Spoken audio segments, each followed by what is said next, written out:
As we approach the country's 250th anniversary of declaring independence from Great Britain, it's a good idea, thank you Shirley, to recall some pivotal events leading to the making of the Declaration of Independence, a term that has several meanings. And to clarify some common misunderstandings about its drafting, approval, signing, and publication, and my references are on the back here. I didn't make this stuff up.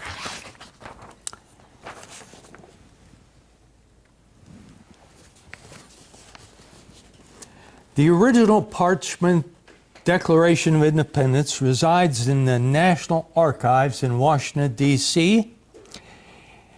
During visiting hours, it is on display in the shrine-like rotunda for the Charters of Freedom. Looks like a cathedral.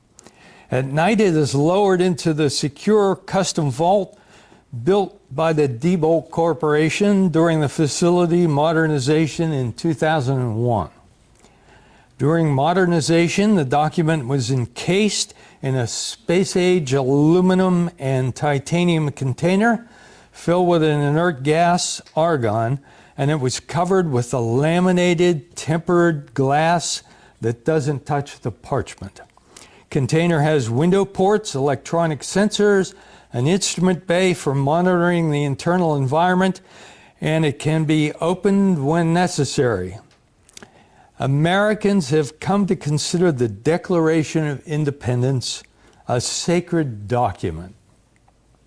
Our American scripture.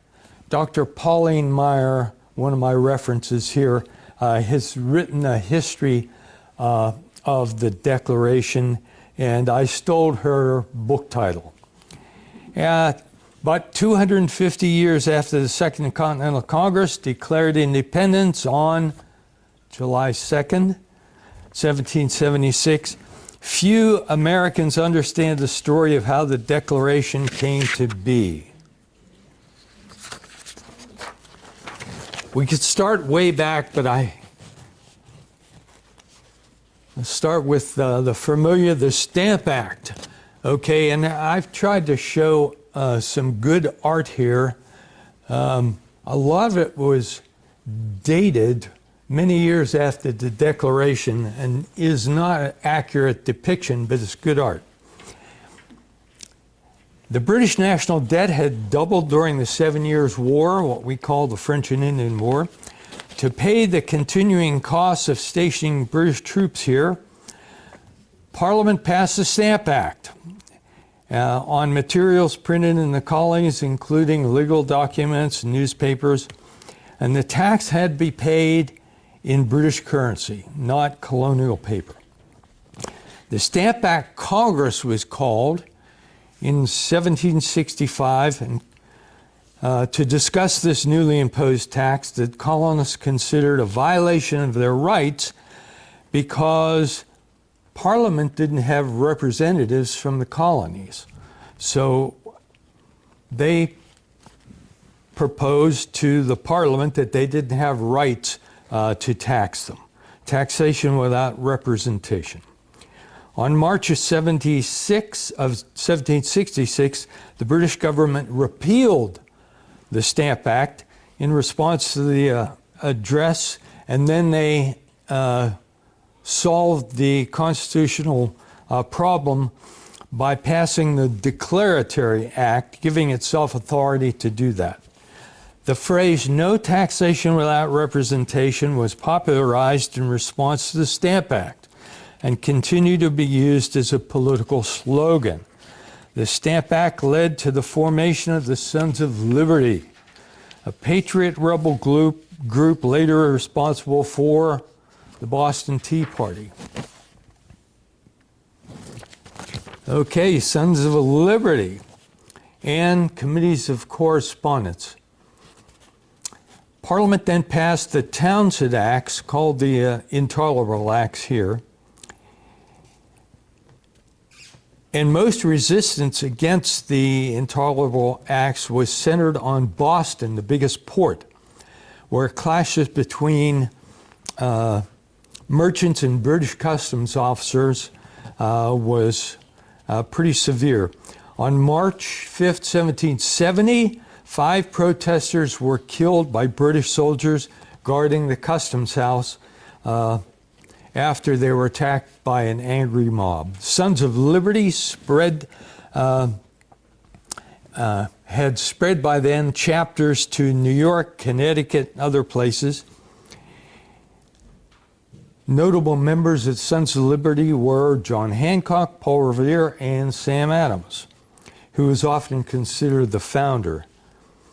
After the massacre in Boston, Paul Revere published this engraving depicting British redcoats as murderers who had lined up and opened fire on the defenseless crowd.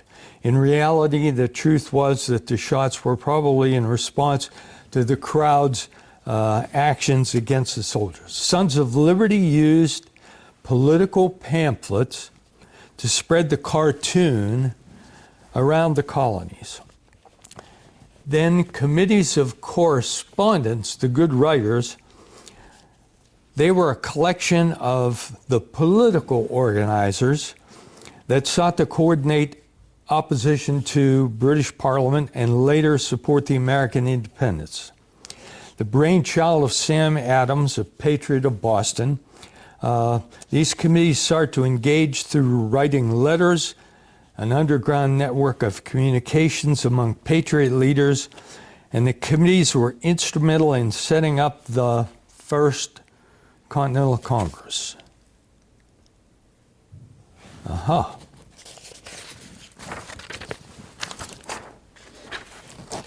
Representatives from 12 of the 13 colonies, Georgia had their hands full with border problems with the natives.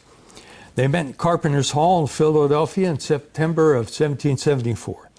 The delegates were elected by people of the representative colonies or the colonial legislature or by committees of correspondence.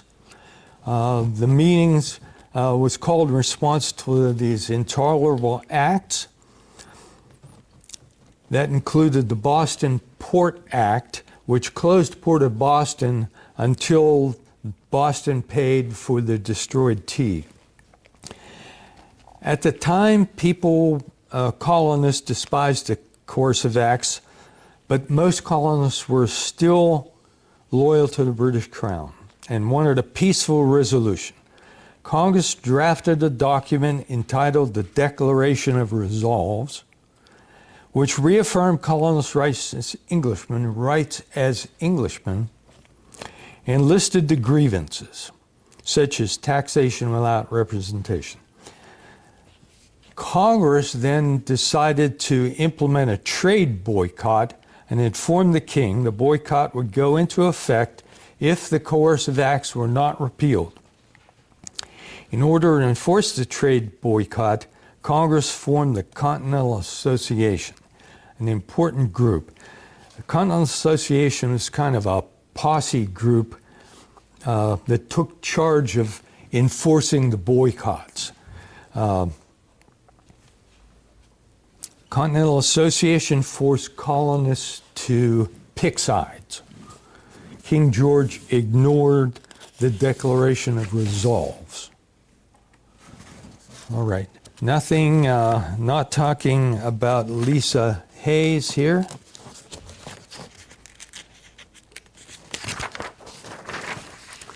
Hannahstown Resolves were written in response to the battles of Lexington and Concord. In April of 1775, they were a list of statements adopted in Hannahstown, the original county seat of Westmoreland County. They expressed the unshaken loyalty and fidelity to the king, King George III, whom we acknowledge to be our lawful and rightful king. So they were not a real radical organization. Hannahstown Resolves, we hold them in high regard here, but they didn't come out for independence.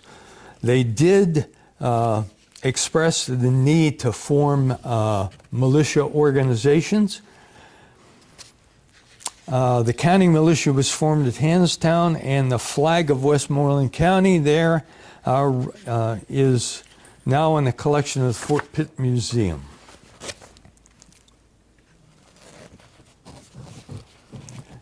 By the time the Second Continental Congress convened in Philadelphia in May of '75, the first shots of the Revolutionary War had been fired, and the Battle of Bunker Hill had occurred, resulting in costly British victory and more than 1,500 casualties. Regardless, the majority of colonial delegates still held loyal to the British Crown. They believed further conflict could be avoided, and they wrote a olive branch petition to the king. The document was primarily authored by John Dickinson, but by the time the olive branch petition got to London, they had to go back and forth by sailing ship. King George III had already issued a proclamation of rebellion, and in response to the Battle of Bunker Hill, declaring the 13 colonies to be in a state of rebellion.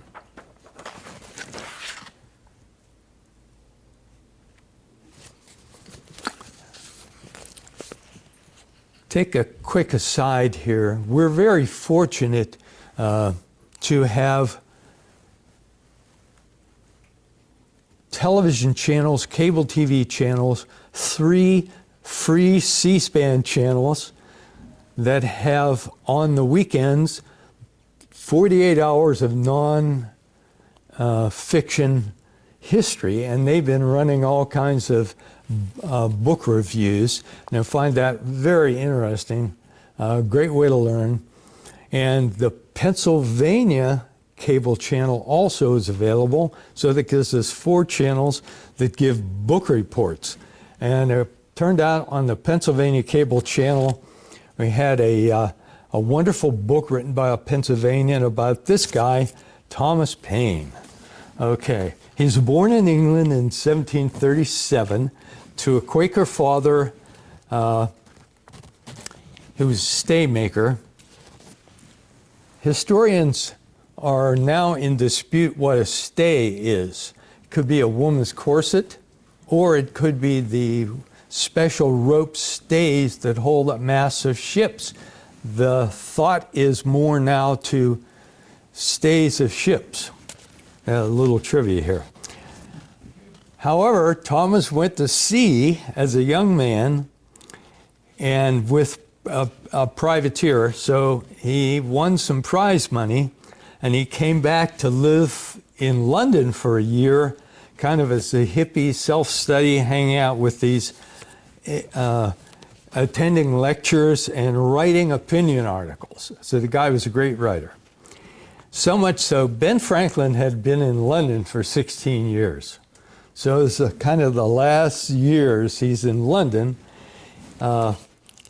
He's impressed by Thomas Paine. So Ben Franklin recognized his writing talents and encouraged him to immigrate to Philadelphia. Paine came to Philadelphia, scored an editorial job at the newly forming Pennsylvania Magazine. Now, his articles, impressive articles in the Pennsylvania Magazine on the evils of slavery, not independence, but slavery. They caught the attention of Dr. Benjamin Rush. He was a member of Second Continental Congress. So Rush suggests to Paine write a pamphlet encouraging colonists to support independence. So Paine took quite a while to do it. Paine's genius was he was a man of the people. He picked up people's opinions were changing. The culture was changing. People were beginning to think of themselves as Americans. And his language was really the language of common people. He published Common Sense in January of 1776. It was an immediate success. Paine estimated it sold 100,000 copies in 3 months, and there were only 2 million people in the colonies at the time. Big idea. Common Sense was an attack on King George rather than the king's ministers. Paine wrote famously, "We have it in our power to begin the world again." He wrote to urge American colonists to break with British rule and create a new independent, this is a key idea, democratic republic. Paine was much more of a Enlightenment thinker, independent, but democracy. Now, there's a problem with that because in our founding fathers found the word democracy frightening, especially John Adams. It really shook them because in those days, democracy meant kind of mob rule, uncontrollable. They were okay with the republic. You elect representatives, but democracy and John Adams bought 3 copies and sent 2 to his wife and expressed those concerns about too much democracy. Okay, here is again, old John Adams. May 15, 1776. This is one of those, it's not trivia, but it's an important thing, and I hadn't really understood what it was. Congress was moving towards declaring independence from the British Empire in 1776, but many delegates lacked the authority from their home governments to take drastic action. So Congress moved to have reluctant colonies replace their governments. So on May 10th, Congress passed a resolution recommending that any colony with a government that wasn't inclined towards independence should form one. Okay, now good old John Adams, he wanted to hammer this home. So he wrote a more radical preamble to the Congressional Resolution of 1776, which advised the colonies that, to form new governments founded on the consent of the government, throwing off oaths, blah, blah, blah. It was really radical. Now, unintended consequences here, why this is important. The Second Continental Congress was extremely busy. They had to do everything. There was no executive, no president, no judiciary, so they had to do everything. And they had lots and lots of committees. So the thing is, the committee of the whole, if they wanted to act as the government, they would propose the committee of the whole form.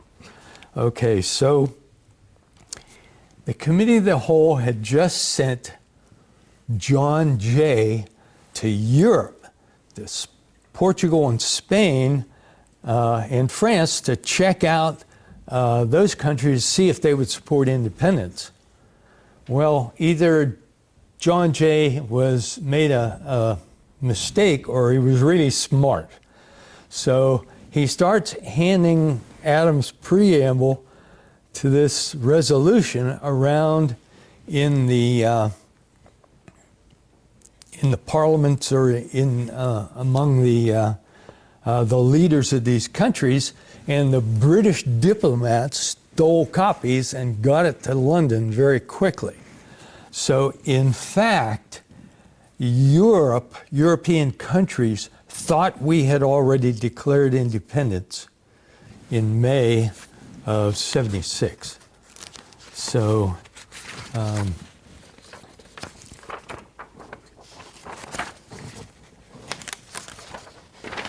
right, now Virginia begins to play a really major role next.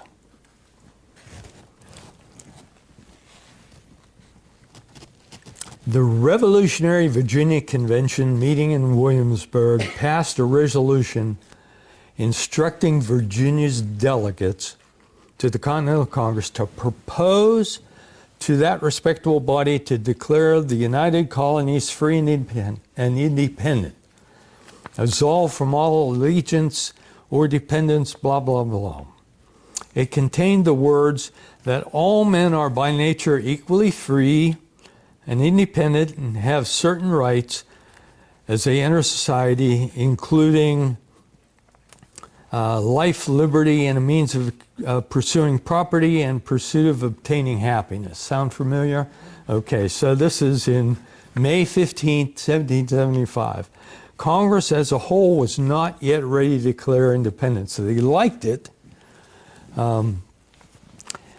But the delegates from some of the colonies, including Maryland, Pennsylvania, Delaware, New Jersey, and New York, had not been authorized to vote for independence. What to do? Okay, so Virginia's chief delegate, Second Continental Congress, this guy, Richard Henry Lee. So after receiving these instructions and wording of the Fifth Virginia Convention, Lee puts forward a resolution. The Lee Resolution, very important. That, and those same words, that these United Colonies, called the United Colonies are of and a right to be blah, blah, blah. Congress is impressed, but they decided, we're not ready yet. They decided to form some committees. Okay, June 7th, 1776, they decided to form some committees. In case the resolution passes, they formed a committee to draft the, so there he is, Lee Resolution. Sorry about that. So the Continental Congress forms a committee to draft some language. Not good enough to just say, we're free. They've got to have some explanatory text. Okay? So the committee tasked to draft the Constitution, the Declaration of Independence, consists of John Adams, Tom Jefferson, Benjamin Franklin, Roger Sherman, and Robert Livingston. The Committee of Five, shown in this, that's just three of them.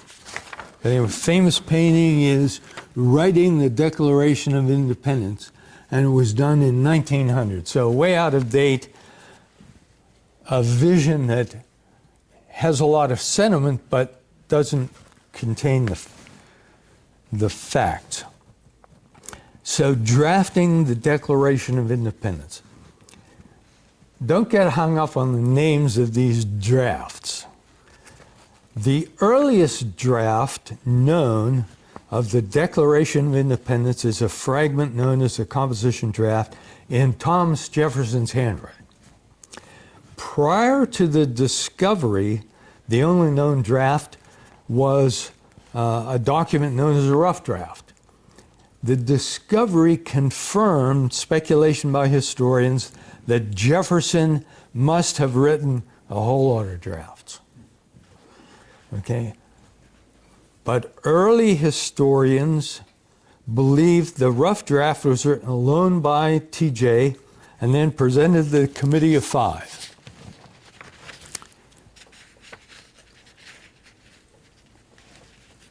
Jefferson did show the rough draft to John Adams and Ben Franklin, or perhaps other members of the committee.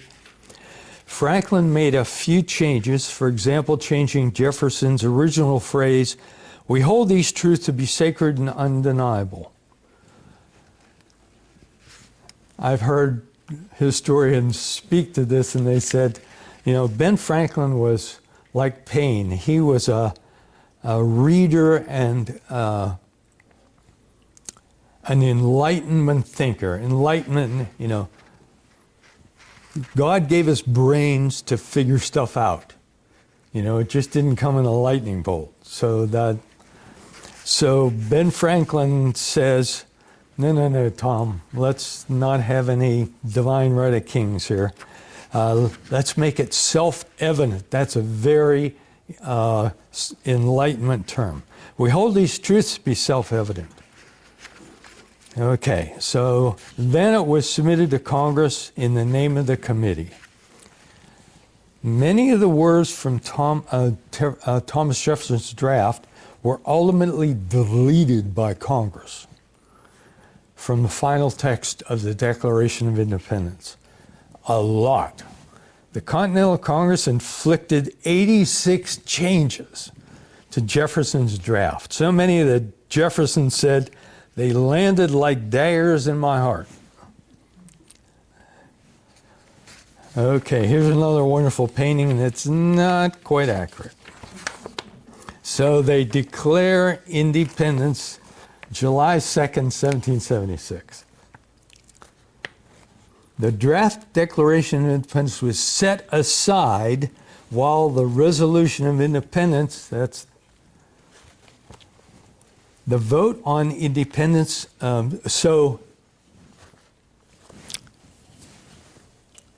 end of June was Sunday, so July 1st was a Monday, so they had to delay debating independence till Monday, when it was taken up by the Committee of the Whole. So they formed the Committee of the Whole, so they're the gov. Okay, but at the request of South Carolina, the resolution was not acted upon until the following day, the 2nd. In hopes of securing unanimity, a trial vote had been taken, and it was found that South Carolina and Pennsylvania were still negative. Delaware was split, so there was a tie between the delegates. So the vote had to be delayed until July 2nd, with critical changes in the voting opinion happening between Monday and Tuesday. You can just imagine what was going on down at the pub that evening. You better, whatever. That's how I think of it.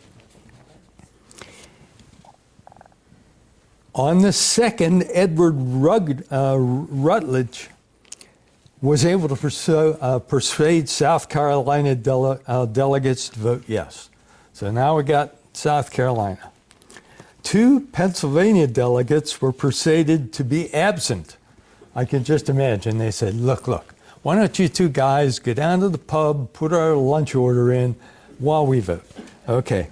And Caesar Rodney had to ride his horse all night from Delaware to break Delaware's tie. Lee's resolution of independence was approved by 12 of the 13 colonies. New York abstained. So the vote is 12-0-1. The Lee resolution passage was reported as a colony's definitive declaration of independence from Great Britain. That evening, on the 2nd, Pennsylvania Evening Post reported it.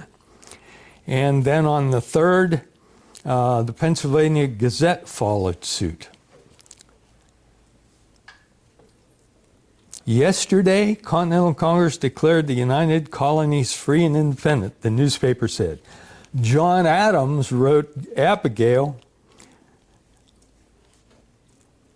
the 2nd day of July, 1776, will be the most momentous epoch in the history of America. And he went on to talk about fireworks. Okay, so we're independent. Approving the Declaration. Okay, so July 4th, while Congress debated and revised the final text. Now, picture this in your mind. They're in that hot Pennsylvania State House, whatever it was, and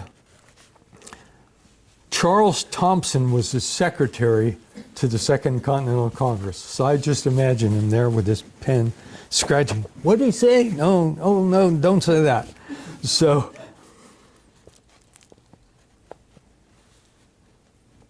he marked up the fair copy of the document that was the one Congress approved on the 4th of July, making it the first official Declaration of Independence. Okay, so now they have the fair copy done by hand by the secretary with all these markings in. So what do? After they approved the final text, Congress directed the drafting committee, that's the 5 guys, to superintend and correct the press, which meant print copies. Now, if you have your references on this side, this is not the Declaration of Independence. This is a Dunlap broadside. I like trivia, okay? So after approving the final text, John Dunlap, 25-year-old Irish immigrant who had become a printer, married to Deborah Franklin's niece. Deborah was Ben Franklin's common-law wife,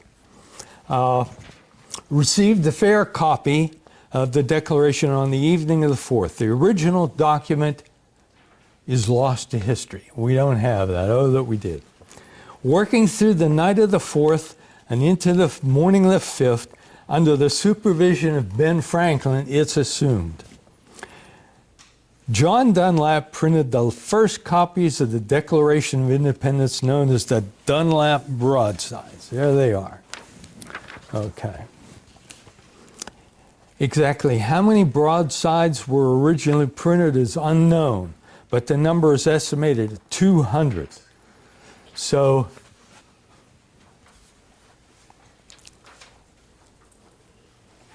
as of now, there are 26 surviving copies, and if you find one, they're worth millions. From that Dunlap broadside that hit the streets on the 5th, many copies were reprinted in newspapers, either in whole or in part, translated to German, French, and Spanish, and graced the walls of American homes. Okay.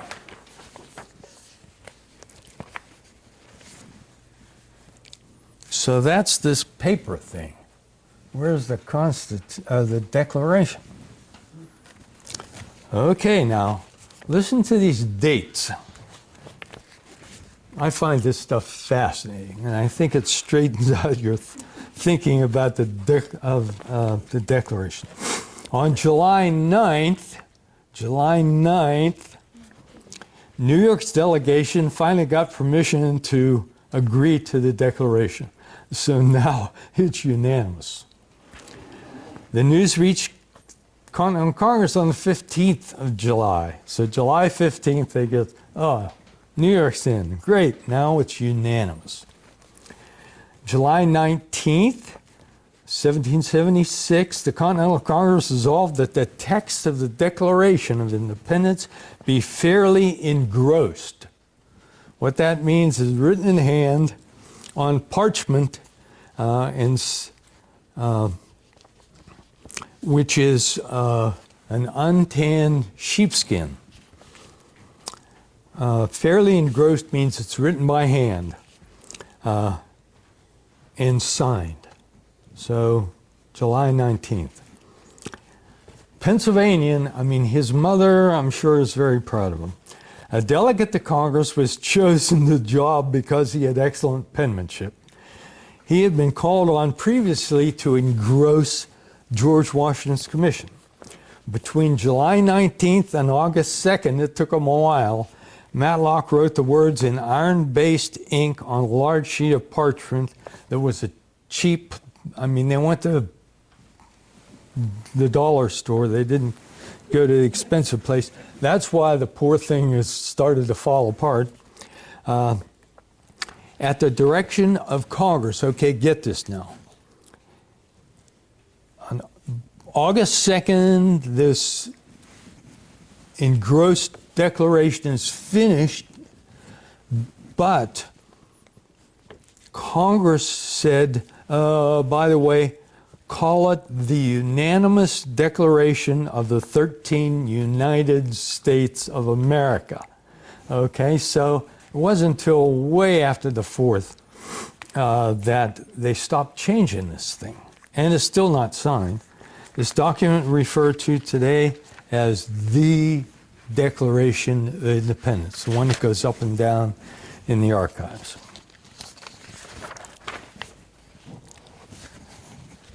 Okay, signing this puppy. It's not available till August 2nd, or whenever, 19th to the 2nd. Okay, so the chronology of the signing of the Declaration is still a matter of scholarly debate. Thomas Jefferson and John Adams, in their dotage, insisted they signed it on the 4th of July. Wrong. Okay. So on July 2nd, delegates began to sign the Matlock engrossed document. 49 signed on August 2nd. The remaining 7 signed between August 2nd and either November 1776 or January 1777. The exact date is not known. The last signer was Thomas McCain.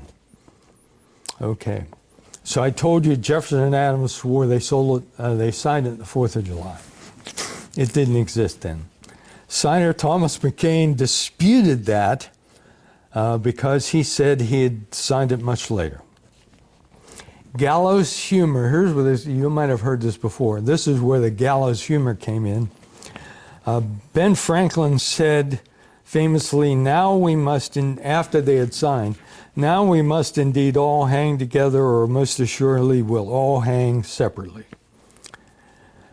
For the famous painting, the signing of the Declaration of Independence there, historian David McCullough, our guy, he's spoken in this very library a number of times, in his biography of John Adams, says, no such scene with all the delegates present ever occurred in Philadelphia.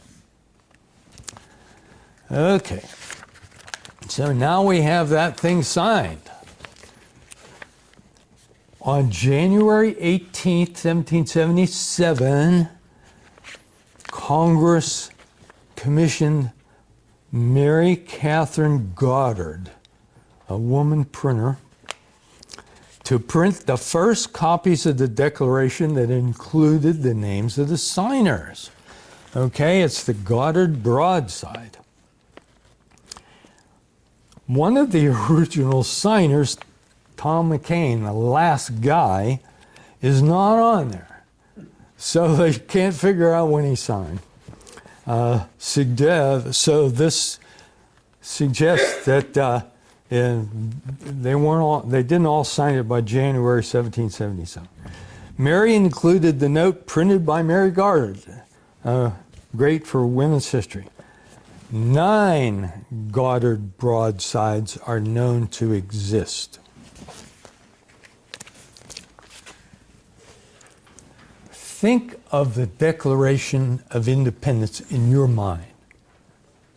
Okay, that bright, what do you say? I find this fascinating. When we picture the Declaration of Independence, we picture a bold, elegant document filled with flowing script, crowned by the unmistakable John Hancock. However, that's not the original Declaration. After the War of 1812, it became obvious the engrossed copy, the ink was fading.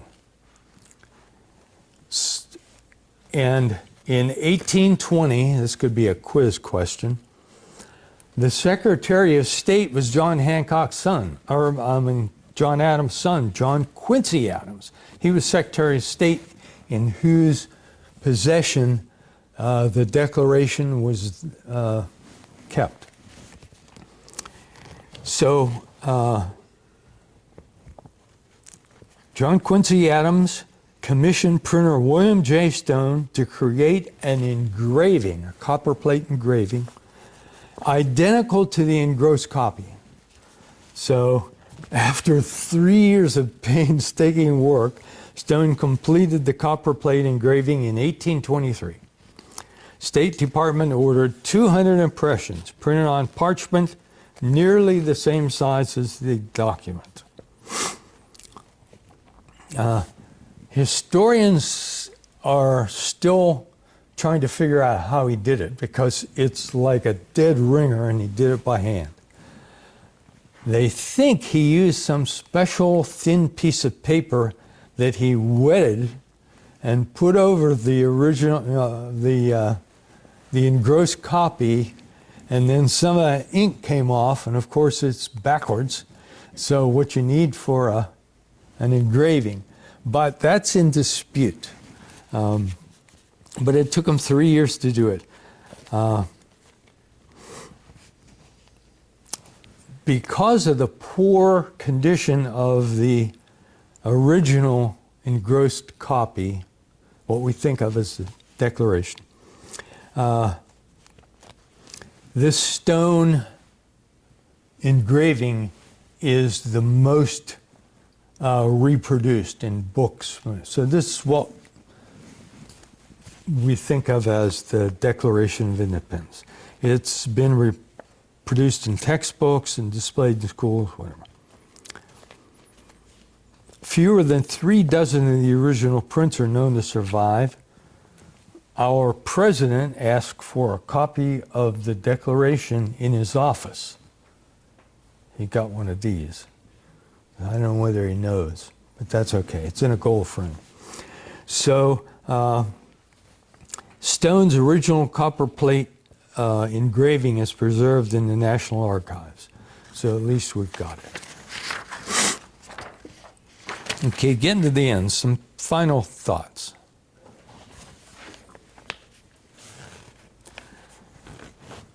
Down the National Mall from the nation's capital, past the Washington Monument, at the far end of the now green reflecting pool,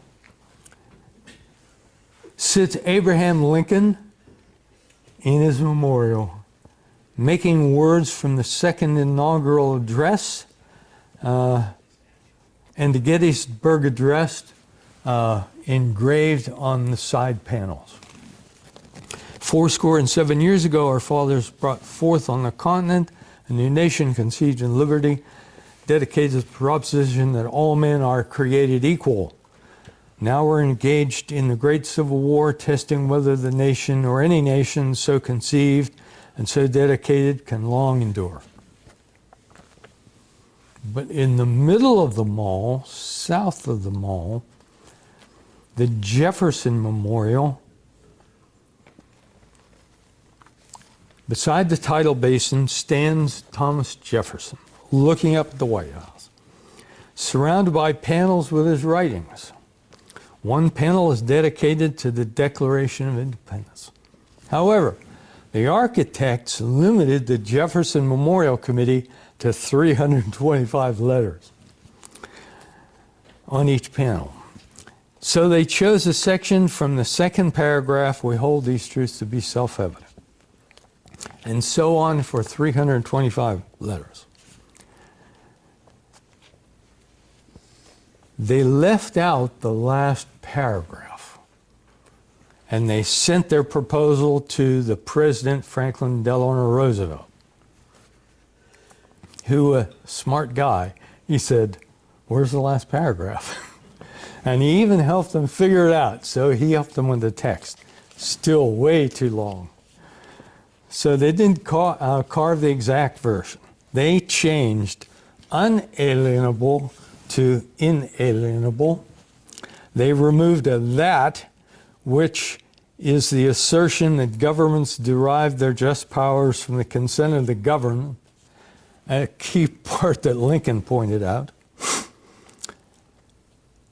And they omitted the last paragraph altogether with ellipsis. You know, there's like 3 dots, that, dot, dot, dot. Okay. So it reads, oh, they changed honor, H-O-N-O-R, to H-O-N-O-U-R. Who knows? So the paragraph beside old Thomas Jefferson, we, ellipsis, solemnly publish and declare that these colonies are, now put on your thinking caps from a couple slides back, ought to be, are and of right ought to be free and independent states, and for the support of the Declaration, with firm reliance on the protection of divine providence, we mutually pledge ourselves in our fortunes in sacred honor. I mumbled that, but the important part is this. The problem is that on the Jefferson Memorial, most of those words were written by Richard Henry Lee or some people on the Virginia Declaration of Rights or some anonymous congressman between the 2nd and the 4th of July. So, with that, I will end. I hope I don't get hard questions. Any comments or questions? Yes, Ernie.